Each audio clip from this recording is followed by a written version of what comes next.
വളരെ വളരെ പ്രധാനപ്പെട്ട ഒരു ദൈവിക സന്ദേശത്തിലേക്ക് പോവുകയാണ്. ഇന്നത്തെ സന്ദേശം 100% എനിക്ക് ഉറപ്പുണ്ട്, ഇതിനകത്തിരിക്കുന്ന ചിലരോട് ദൈവം ഒരു വാക്കുപോലും കളയാതെ ഇടപെടുകയാണ്. ദൈവത്തിൻ്റെ ശബ്ദമായി തന്നെ അറിയിക്കുകയാണ്. എന്തുകൊണ്ടാണ് ദൈവത്താൽ തിരഞ്ഞെടുക്കപ്പെടുന്നവർ ഒറ്റപ്പെട്ടു പോകുന്നത്? എന്തുകൊണ്ടാണ് അവർ അവരുടെ അഭിഷേകം പ്രാപിച്ച് കഴിയുമ്പോൾ, അവരുമായി ബന്ധപ്പെട്ട ഒരു അനോയിൻറ്റിങ് നടന്നു കഴിഞ്ഞ് അവരുടെ ജീവിതത്തിൽ ഒരു ഒറ്റപ്പെടിയിൽ എന്തുകൊണ്ട് സംഭവിക്കുന്നു? ഇത് പറയുമ്പോൾ ദൈവത്താലുള്ള ഒറ്റപ്പെടുത്തൽ ഉണ്ട്, നാം തിരഞ്ഞെടുക്കുന്ന ഏകാന്തതയുണ്ട്. ഇത് രണ്ടും രണ്ടാണ്. ഒന്നുകൂടെ ഞാൻ ആവർത്തിക്കാം. ദൈവത്താലുള്ള ഐസൊലേഷൻ ഉണ്ട്, എന്നാൽ നാം തിരഞ്ഞെടുക്കുന്ന ഏകാന്തത, ലോൺലെസ് ഉണ്ട്. ഞാൻ നിങ്ങളോട് ഈ പ്രഭാതത്തിൽ ആവശ്യപ്പെടുന്നത്, ഇതിനകത്ത് ഏതാണ് നമുക്ക് സംഭവിച്ചതെന്ന് അറിഞ്ഞാൽ, ഒറ്റപ്പെടുത്തൽ ആണ് നമ്മുടെ ജീവിതത്തിൽ മനുഷ്യരെ കൊണ്ടൊക്കെ സംഭവിച്ചതെങ്കിൽ അതിൻ്റെ പിന്നിലെ ദൈവത്തിൻ്റെ പരിപാടി, ദൈവത്തിൻ്റെ പ്രോജക്റ്റ് എന്താണെന്നാണ് ഇന്ന് നമ്മൾ കേൾക്കാൻ പോകുന്നത്. ഏകാന്തതയും ഒറ്റപ്പെടുത്തലും തമ്മിലുള്ള വ്യത്യാസം. ഏകാന്തത നാം ചൂസ് ചെയ്യുന്നതാണ്. ഒറ്റപ്പെടുത്തൽ നാം ചെയ്യുന്നതല്ല, നമ്മെ വെച്ച് മറ്റുള്ളവർ ചെയ്യാൻ ദൈവം അനുവദിക്കുന്നതാണ്. അന്നേരം നിങ്ങൾ ബൈബിളിൽ ശ്രദ്ധിച്ചാൽ ഏലിയാവ് എന്ന ദൈവ മനുഷ്യന് ഇത് രണ്ടും നേരിട്ടു. ദൈവത്താൽ ഒരു ഒറ്റപ്പെടുത്തൽ, ദൈവ രാജ്യവുമായി ബന്ധപ്പെട്ട ദൈവിക ഭാഗവുമായി ബന്ധപ്പെട്ട മനുഷ്യന് ഒരൊറ്റപ്പെടുത്തൽ, മനുഷ്യനിൽ നിന്ന് മാറി ഒരൊറ്റപ്പെടുത്തൽ, ഐസൊലേഷൻ നേരിടേണ്ട വന്നു. അത് വന്നത് കെരീത്ത് എന്ന സ്ഥലത്താണ്. എല്ലാവരിൽ നിന്നും മാറി ഈ മനുഷ്യൻ ഒറ്റപ്പെട്ടിരിക്കുകയാണ്. ഈ ഒറ്റപ്പെടലിനൊരു വലിയ ഗുണമുണ്ട്. ദൈവത്തിൻ്റെ കാക്ക എല്ലാ ദിവസവും ഇദ്ദേഹത്തിന് ആഹാരം എത്തിക്കുന്നു. ദൈവത്തിൻ്റെ ശബ്ദം ഇദ്ദേഹം അനുഭവിക്കുന്നു. എന്ന് വെച്ചാൽ ഒരു വലിയ പ്രൊവിഷനകത്താണ് ഒറ്റപ്പെട്ടിരിക്കുന്ന ആളിനെ ദൈവം വെച്ചേക്കുന്നത്. അത് ദൈവത്താൽ അനുവദിച്ചതാണ്. എന്തിനാണ് ദൈവം അനുവദിക്കുന്ന കാരണങ്ങളിൽ പല കാരണങ്ങളിലൊന്ന്, നാമുമായി ബന്ധപ്പെട്ട സ്പിരിച്വൽ കപ്പാസിറ്റി വർദ്ധിപ്പിക്കാനാണ്. നമ്മുടെ ആ സ്പിരിച്വൽ കപ്പാസിറ്റിയെ വർദ്ധിപ്പിക്കാൻ നമ്മുടെ ജീവിതത്തിൽ ദൈവത്താൽ അനുവദിക്കപ്പെടുന്ന ഒറ്റപ്പെടുത്തലുകൾ, ഐസൊലേഷനുകൾ ഉണ്ട്. അങ്ങനെ ദൈവം ഇത് അനുവദിക്കുന്നത് ഒരു വലിയ അസൈൻമെൻറ്റ് നമ്മളെ കൊണ്ട് ചെയ്യിപ്പിക്കണമെന്ന് ദൈവത്തിന് പദ്ധതിയാണെങ്കിൽ എൻ്റെയും നിങ്ങളുടെയും ജീവിതത്തിൽ ഒറ്റപ്പെടുത്തലുകൾ സംഭവിക്കും. ഈ ഒറ്റപ്പെടുത്തലുകൾ സംഭവിക്കാൻ ഏലിയാവിന് കെരീത്ത് വരെ പോകേണ്ട വന്നിരുന്നു. നമുക്ക് സത്യത്തിൽ അത്രയും ഒരു മരുഭൂമി പോലുള്ള ഒരു സ്ഥലത്ത് പോകണമെന്ന് നിർബന്ധമില്ല. നിങ്ങളുടെ വീടിനകത്ത് മനുഷ്യരാൽ നിങ്ങൾ ഒറ്റപ്പെട്ടേക്കാം, ബന്ധുക്കളാൽ ഒറ്റപ്പെട്ടേക്കാം, സ്വന്തക്കാരാൽ ഒറ്റപ്പെട്ടേക്കാം, നിങ്ങളുടെ ദേശത്ത് നിങ്ങൾ ഒറ്റപ്പെട്ടേക്കാം, നിങ്ങളുടെ സഭയിൽ നിങ്ങൾ ഒറ്റപ്പെട്ടേക്കാം. ഞങ്ങളിത് പറയുമ്പോൾ അതിനൊരു ദൂര സ്ഥലത്ത് വരെ ഒരു ഒറ്റപ്പെടുത്തലിന് വേണ്ടി പോകേണ്ട ആവശ്യമില്ല. നിങ്ങളായിരിക്കുന്ന സ്ഥലത്ത് നിങ്ങളുമായി ബന്ധപ്പെട്ട അക്സെപ്റ്റ് ചെയ്യപ്പെടേണ്ട സ്ഥലത്ത് തന്നെ നിങ്ങൾ മനുഷ്യരാൽ ഒറ്റപ്പെട്ടു പോയേക്കാം. അതിൻ്റെ പിന്നിൽ ദൈവത്തിൻ്റെ ഒരു വലിയ പ്രോജക്റ്റ് തുറന്നു വരുന്നു എന്ന് നാം അതിനകത്തൂടെ മനസ്സിലാക്കേണ്ടതുണ്ട്.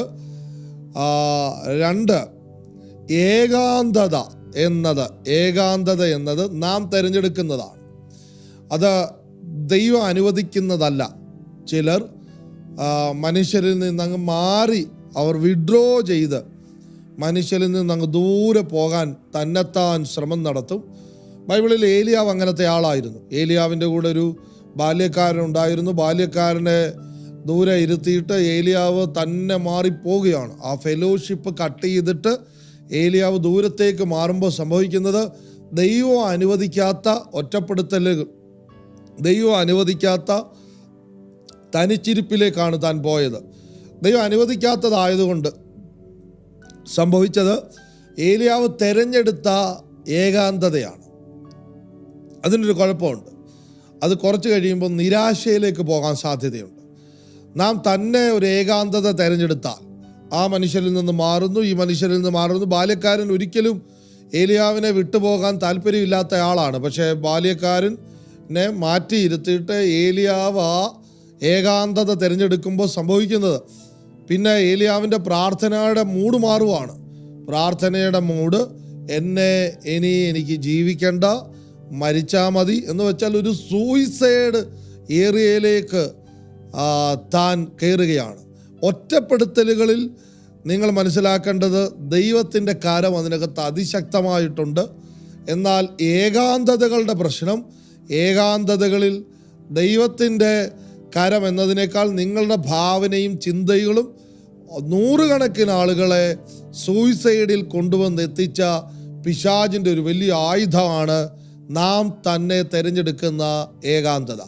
ഇന്ന് ഇത് കേട്ടുകൊണ്ടിരിക്കുമ്പോൾ ഒത്തിരി പേരുടെ മേൽ നിന്ന് കർത്താവ് ആ ആത്മഹത്യയുടെ ഏകാന്തതയിലെത്തിക്കുന്ന, എന്നിട്ടത് ആത്മഹത്യയാക്കുന്ന സ്പിരിറ്റിനെ കർത്താവ് പൊളിച്ചു കളയും. ഇതിനകത്ത് ഈ മരിച്ചാൽ മതിയെന്ന് ഹൃദയം കൊണ്ട് വിചാരിച്ച് മനുഷ്യരിൽ നിന്ന് മാറി, സാഹചര്യങ്ങൾ നിമിത്തമാണ് മനുഷ്യരിൽ നിന്ന് മാറി, ഫെലോഷിപ്പുകളിൽ നിന്ന് മാറി സഞ്ചരിക്കുന്ന ചിലരോട്, അതിന് ഏലിയാവാണെങ്കിലും തോന്നിപ്പോകുന്ന തോന്നലാണ് ഏകാന്തതയിൽ കയറിയാൽ ആത്മഹത്യ ചെയ്തേക്കാമെന്ന്, ഇനി ജീവിച്ചിരിക്കാണ്ടെന്ന്. അങ്ങനത്തെ എല്ലാ തോന്നലുകളെയും ഞങ്ങളിപ്പോൾ ബ്രേക്ക് ചെയ്ത് പ്രാർത്ഥിക്കുകയാണ്. എല്ലാ തോന്നലുകളെയും ബ്രേക്ക് ചെയ്യുകയാണ്. ഉയർന്ന നിലവാരം ഉള്ള ആത്മീയം നയിക്കുന്നവർ മുതൽ ആത്മീയത്തിലെ തുടക്കക്കാർ വരെ ആ സൂയിസൈഡ് ചിന്തകൾ ഇപ്പോൾ ഇതിനകത്തൊന്ന് കേൾക്കുന്നവരിൽ നിന്ന് വിട്ടുപോകട്ടെ. അതിൻ്റെ പിന്നിൽ പ്രവർത്തിക്കുന്ന പിശാചിനെ, അതിൻ്റെ പൈശാചിക ലോകത്തെ ഞങ്ങൾ ക്യാൻസൽ ചെയ്ത് പ്രാർത്ഥിക്കുകയാണ്. ഞങ്ങളിപ്പോൾ പ്രാർത്ഥിച്ചുകൊണ്ടിരിക്കുമ്പോൾ ഒരു സഹോദരി വീടിനകത്ത് മറ്റ് മനുഷ്യരോട് പറയാൻ കഴിയാത്ത ഒരു വലിയ പ്രശ്നത്തിൽ അകപ്പെട്ട കാരണത്താൽ, ആളുകളോട് പറഞ്ഞാൽ താൻ തെറ്റിദ്ധരിക്കാൻ സാധ്യതയുള്ള ഒരു പ്രശ്നത്തിൽ അകപ്പെട്ട കാരണത്താൽ തനിയെ ഏകാന്തതയിലേക്ക് പോയ ഒരു സഹോദരി ഇപ്പോൾ എന്നെ ഈ ലൈവിൽ ശ്രദ്ധിക്കുന്നു. പരിശുദ്ധാത്മാവ് നിങ്ങളോട് ആവശ്യപ്പെടുന്നു, ആ ആത്മഹത്യയുടെ ചിന്തകൾക്കകത്തുനിന്ന് പുറത്തു വരാൻ പരിശുദ്ധാത്മാവ് നിന്നെ സഹായിക്കും. വേഗത്തിൽ ദൈവിക അഭിഷേകത്തോടും ദൈവിക അഭിഷക്തരോടും അഭിഷേകമുള്ള ഒരു തലമുറയോട് നീ ഫെലോഷിപ്പ് വെക്കുവാൻ കർത്താവ് ആവശ്യപ്പെടുകയാണ്. പരിശുദ്ധാത്മാവിനോട് ബാങ്കുകളിൽ അടവുകൾ തെറ്റുന്ന കാരണത്താൽ ആളുകൾ ബുദ്ധിമുട്ടിക്കുന്ന ഒരു കുടുംബത്തിന് മേൽ ആത്മഹത്യ മാറിപ്പോകട്ടെന്ന് പ്രാർത്ഥിക്കുന്നു. ആ ചിന്ത മാറിപ്പോകട്ടെ, ദൈവത്താലുള്ളത് തുറന്നു വരട്ടെ, രോഗങ്ങൾ അസ്വസ്ഥപ്പെടുത്തുന്നതിനകത്തൊന്ന് മാറിപ്പോകട്ടെ, അത്ഭുത സൗഖ്യത്തെ കർത്താവ് പകരണമേ. ഞങ്ങൾ യേശുവിൻ്റെ നാമത്തിൽ അനുഗ്രഹിച്ചു പ്രാർത്ഥിക്കുന്നു. കർത്താവേ, കൃപ ഈ ജനത്തിൻ്റെ മേൽ പകരണമെന്ന് പ്രാർത്ഥിക്കുന്നു. എല്ലാ ഏകാന്തതയും പൊളിച്ച് ഞങ്ങൾ പ്രാർത്ഥിക്കുന്നു. ദൈവം അനുവദിക്കുന്ന ഐസൊലേഷനിലേക്ക് അനുവദിക്കുന്നത് മാത്രം ഞങ്ങളുടെ ജീവിതത്തിൽ വരട്ടെ. അതിനകത്ത് വലിയ പ്രൊവിഷനുകളുണ്ടല്ലോ, അതിനകത്ത് വലിയ വെളിപ്പാടുകളുണ്ടല്ലോ, അത് തന്നെ ഞങ്ങളുടെ ജീവിതത്തിൽ അനുവദിക്കണമേ. ഞങ്ങളിത് പ്രാർത്ഥിച്ചുകൊണ്ടിരിക്കുമ്പോൾ ഇപ്പോൾ ഇതിനകത്ത് കമൻറ്റ് ചെയ്തുകൊണ്ടിരിക്കുന്ന ചിലർക്ക് വേണ്ടി അത്ഭുത വഴികൾ ദൈവത്താൽ തുറന്നു വരട്ടെ. ദൂതൻ ഏലിയാവിൻ്റെ മുമ്പിൽ ഇറങ്ങിയതുപോലെ ഇറങ്ങി വരട്ടെ എന്ന് പ്രാർത്ഥിക്കുന്നു. ദീർഘദൂര ഓട്ടം നിനക്കുണ്ട്. ഇവിടം കൊണ്ട് ഏകാന്തതയിൽ നശിപ്പിക്കേണ്ടതല്ല നിന്റെ ജീവിതമെന്ന് പരിശുദ്ധാത്മാവ് ഇടപെടുകയാണ്. ഞങ്ങൾ ഒരുമിച്ച് പ്രാർത്ഥിക്കുന്നു. അത്ഭുതമാകട്ടെ യേശുവിൻ്റെ നാമത്തിൽ തന്നെ. ആമേൻ.